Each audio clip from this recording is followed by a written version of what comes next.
never in the history of Andhra Pradesh, probably never in the history of this country, probably, we have ever witnessed such a situation where you actually have a situation where if somebody were to visit a temple, people have been barred from visiting temple. These are the notices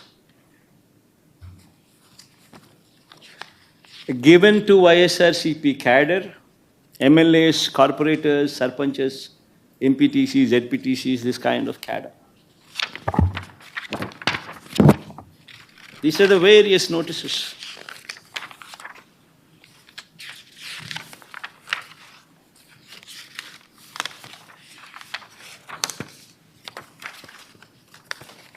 Coming out from various districts. And you know what these notices say? They say, even though they are in Telugu, I would translate them into English for better understanding. The notices say that the ex-Chief Minister Y.S. Jagan Mohan Reddy is visiting Tirumala Tirupati Devasthanam, and that program does not have the approval of the government, and if any Karyakarta participates in this program, cases would be booked on them. That is the gist of these notices.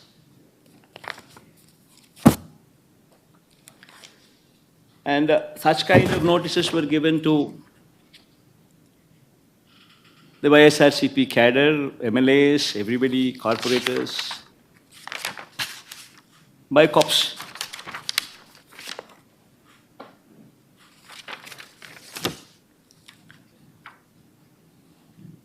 I know the surprising factor is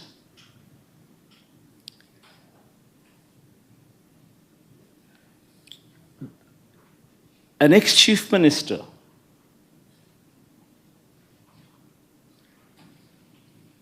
who has visited Tirumala Tirupati Devasthanam temple not once but several times before. Even before becoming the chief minister also, during the beginning of my Padayatra and also during the end of my Padayatra after concluding my 3,648 kilometers of my Padayatra before I returned home, I walked all the way onto the top. And Chandrababu Naidu was the chief minister then. Several times in the past we visited Tirumala Tirupati Devasthanam, even before I became the chief minister. And after I became the chief minister, every year TTD invited me. And on their invitation, I had the opportunity to give clothes to Lord Venkateshwara Swami. Every year.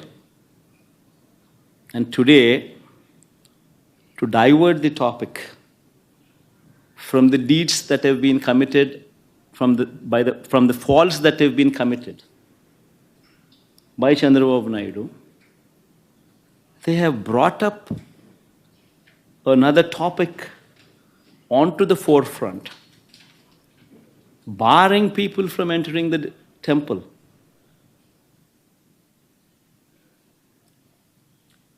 In fact, I'd like to say I like everybody to notice these aspects. I like everybody to see these aspects. What happened during the so-called controversy on laddus? Tirumala Tirupati Devasthanam reputation has been lowered by Chandrababu Naidu.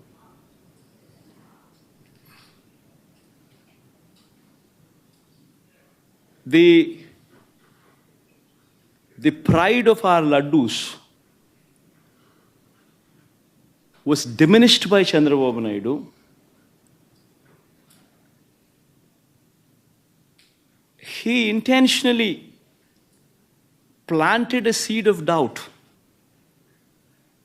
that the laddus were not good to eat, even though he knew very well that he was lying. I mean, if one were to just see the facts, what took place. See this, the concept of this procurement of material for preparation of laddus or preparation of prasadams is not new.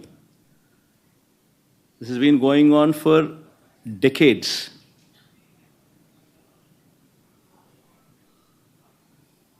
Tirumala Tirupati Devasthanam board is a very pristine board. You have people from all walks of life, from different states who are board members. In fact, to get a membership onto the board, you actually have recommendations from central ministers.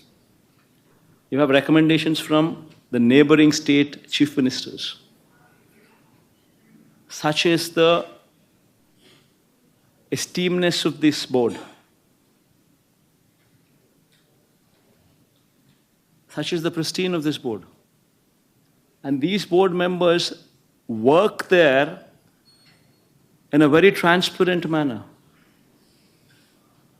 with the only intent to ensure that whatever they do it for the good of the temple. With that motto in mind, they work. And as far as these tenders are concerned, it's a routine process. Every 6 months, procurement of tender happens. Procurement of these materials to prepare the prasadams or laddus is a routine practice. The government does not get involved. It's an autonomous body. It's the board which takes the decisions. The conditions which are applicable for anybody to be participating in these tenders are also not new. They've been in existence also for decades. The quality of the material, what is asked for, is also been the same for decades. It's a routine process. And during the course of this routine process, which takes place every 6 months, e-tenders have been called for. And based on the e-tenders, people who've quoted L1, people who've quoted the least, people who qualify, people who've participated, people who've quoted the least, automatically gets the tender. And that is approved by the board. This is the normal routine practice. And just not, the process doesn't just stop there. The process is that after they get the tender, it's not just one company alone who once again is going to be participating for the whole of it. The other participants also get 35% of the quota if they were to match the price. So all these people supply ghee and these kind of materials whatsoever are required every 6 months during this course of the tendering process. The process just doesn't stop there. The process is, after they are qualified and given the work order, these people are supposed to supply material, and every tanker that they bring in should be accompanied by NABL approved lab certificates, reiterating the quality of the material that they brought in. It doesn't once again just stop there that they bringing in a certificate which is approved by NABL. After the tanker reaches TTD, Tirumala Tirupati Devasthanam, accompanied with this certificate. After that, the TTD conducts 3 tests. They conduct 3 tests for every tanker. Even if one test were to fail out of the 3, the material is rejected. The tanker is not permitted to go ahead. Forget about the commodities being used in the preparation of laddus or prasadams. It is not even permitted to enter. It is rejected. This is a robust practice which is in existence for decades. Even during the regime of Chandrababu Naidu also, 14 times during 2014 to 19, 14 to 15 times tankers were rejected and sent back. And during our regime, during 2019 to 24 also, 18 times the tankers were rejected and sent back. In fact, this is something to be boasting about. That such is the robust practice which is in prevalence.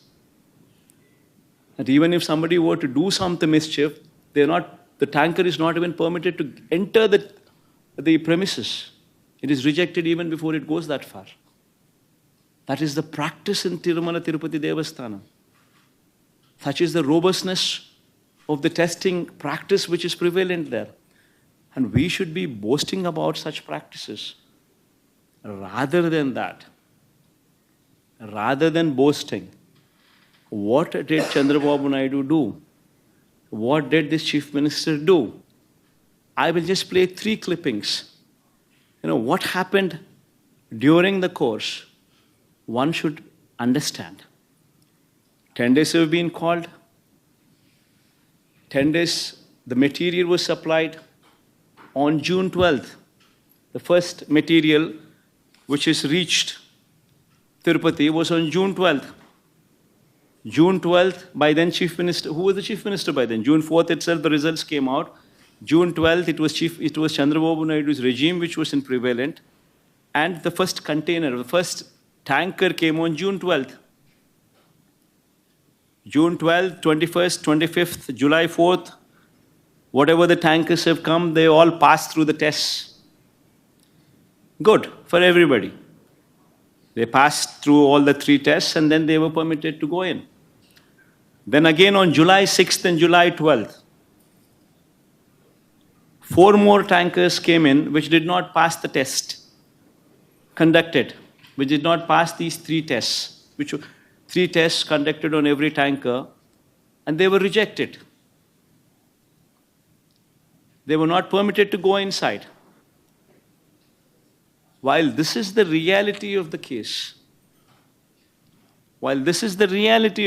that the material was not even consumed, it was sent back because they have failed the test.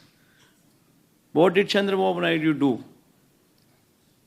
On July 6th and July 12th, the 4 tankers which came in, which did not pass the test and which were sent back because they did not pass the test.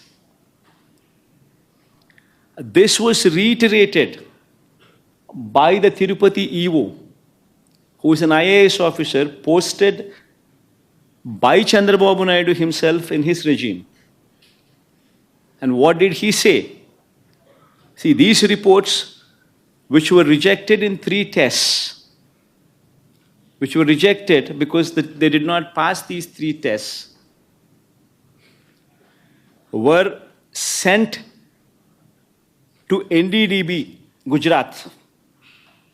This NDDB Gujarat lab also came into the picture for the first time. Usually TTD does not, over the decades, never sent their sample all the way to Gujarat. Usually the samples are sent to CFTRI, which is Central Food Technological Research Institute, Mysore. But for some strange reason, first time, NDDB Gujarat was brought into the picture. Fine. On 6th and 12th, when these tankers came and when they were rejected, these samples were once again sent to NDDB.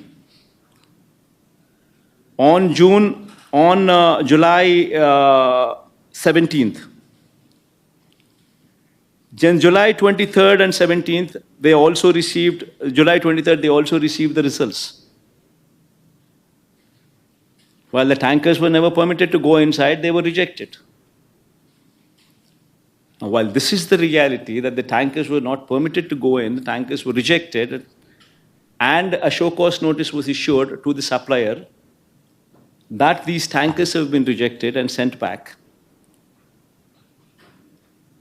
along with a show cause notice. While this is the reality, what happened during the course? On 23rd July itself, the EO of TTD confirmed this information to the media. I'll just play that tape. The EO on July 23rd itself categorically told very clearly that the samples did not pass the 3 tests. The samples were sent to NDDB, and these tankers were rejected. So that means the government was aware that the tankers have been rejected and the material was not consumed. In spite of this, on September 18th,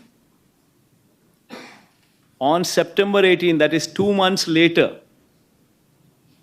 Chandrababu Naidu makes an intentional statement misleading the facts. Now, what does he say? This man, Chandrababu Naidu, knowing very well that the material has been rejected, it did not even enter the premises of the TTD, yet this man carelessly, or rather intentionally, lies, spreads misinformation, says that this material was consumed and it had animal fat in it. Now, what happens after that? After September 18th, September 19th, the so-called confidential report from Gujarat, the NDDB report,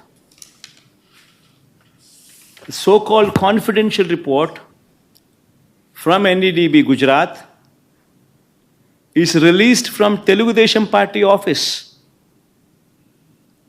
on September 19th. And even in that report, there is a disclaimer which clearly says that this report is not accurate. This report very clearly says that these are the S values, these are the standard values, and these are the deviations. However, these deviations could have taken place because of various factors such as these. That is the disclaimer.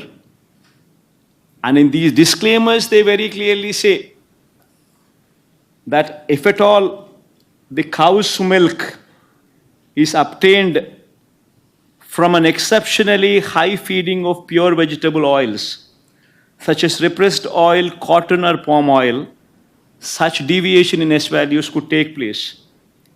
If at all a sample is collected from cows suffering from serious underfeeding, also you will see deviations in S values. Also, you would find deviations if this milk is obtained from bovine milk other than cow's milk. And so on and so forth are the disclaimers which clearly say that these reasons could all be a part for the S value deviations. And Chandrababu Naidu, knowing very well, in spite of this report, in spite of these disclaimers, in spite of the fact, knowing very well that this, irrespective of all these things, because this ghee did not pass through the 3 tests, was not even permitted to enter the TTD premises, and it was not consumed. Knowing very well, yet September 18th he makes a statement intentionally lying, September 19th, his Telugu Desam Party office releases this so-called confidential data, so-called confidential report from Telugu Desam Party's office. Then on September 20th, the TTD EO, once again a government official, IAS officer, appointed by Chandrababu Naidu himself as TTD EO, once again addresses the press. And what does he say in that press? So the EO very categorically, once again on 20th, says that these tankers were rejected and sent away. And they were not used. And on 22nd, the TTD EO himself also gives a letter, his report, his findings to the state government. This is the TTD EO signature down beneath. And in that report, what does he say? He says few important things. He says he was selected through e-tender, started supplying from 12th June.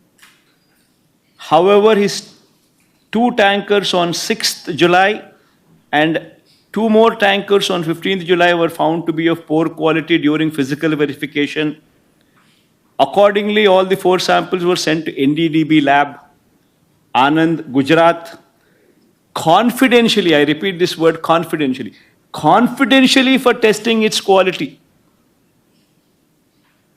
Confidentially.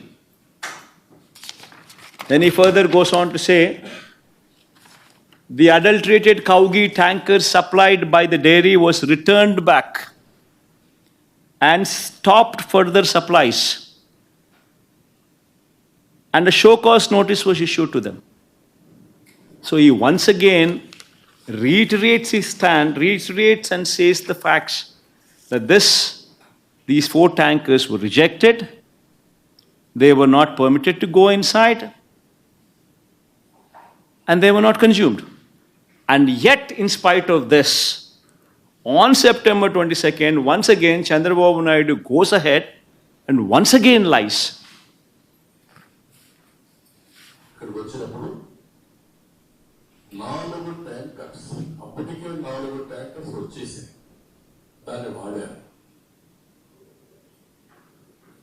On September 22nd, he once again reiterates his lies and says that this impure ghee was consumed. Now, a chief minister intentionally deviates from facts, knowing very well that these are the facts, deviates from facts, intentionally lies. And how is it fair? Bringing down the reputation of our temple, bringing down the reputation of Lord Venkateshwara Swami, bringing down the reputation of our prasadams, of our Laddu Prasadams. Is that permitted? Is that permitted? I ask the so-called BJP party, which actually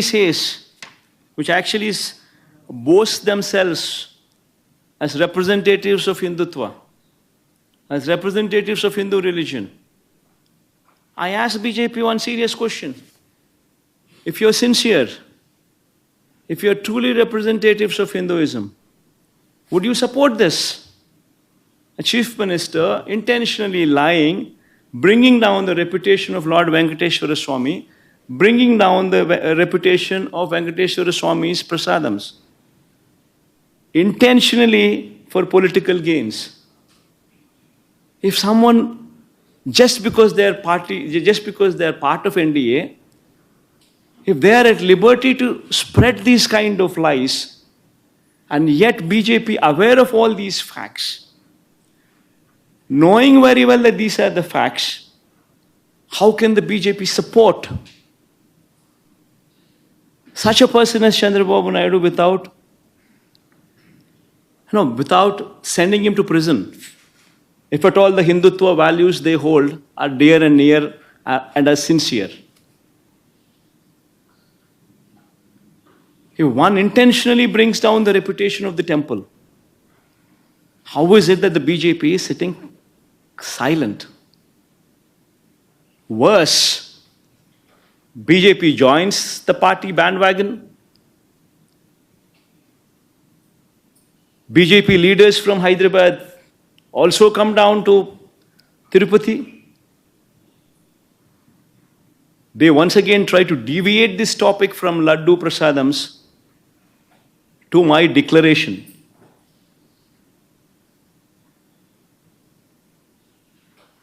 I seriously ask, all these people I ask, repeatedly these people say, what is my religion? I tell all these people, you want to know my religion? It's not new. Everybody in Andhra Pradesh knows who I am. Everybody in Andhra Pradesh, everybody in this country everybody knows who I am. Everybody knows who my father is. Who is my father?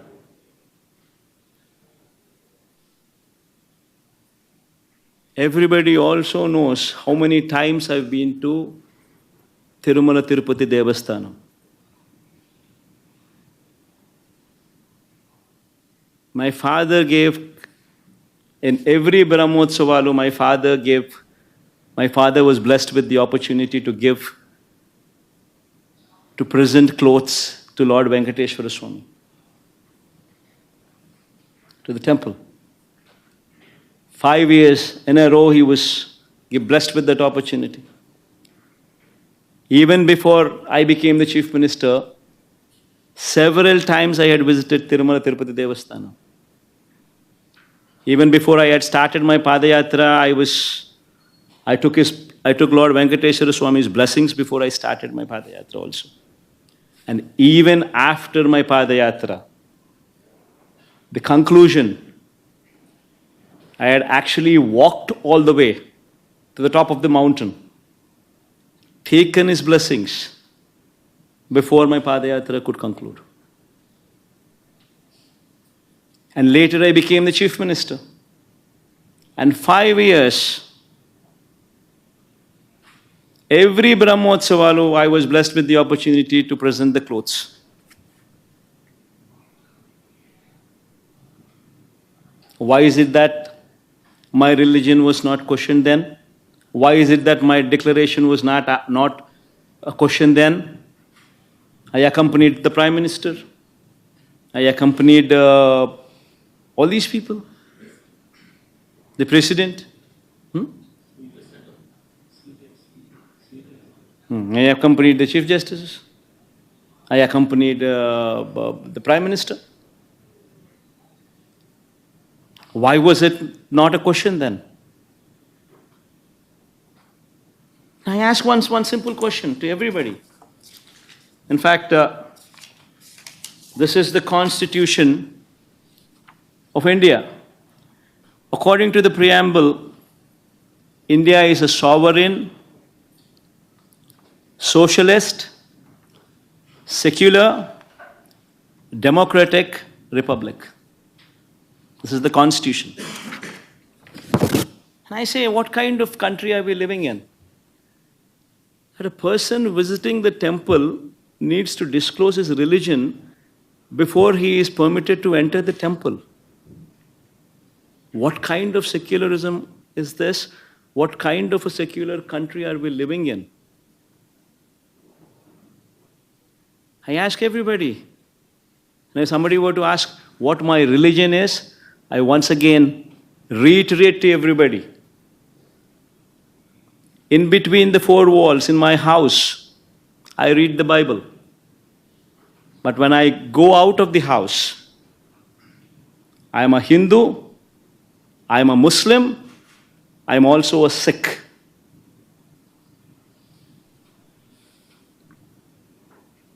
I practice their religion, I respect their religion. I am an Indian. Someone were to ask what my religion is, humanity is my religion. You want to have a declaration on that? Please go ahead and have that declaration as mine. Humanity is my religion.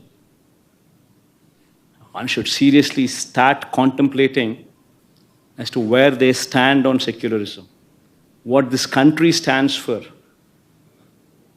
If someone like me, who was served as a chief minister, is given these kind of notices,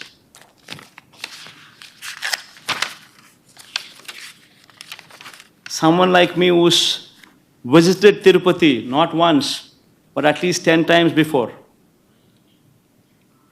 as a chief minister and before that as well, today, for political reasons, is being given these kind of notices.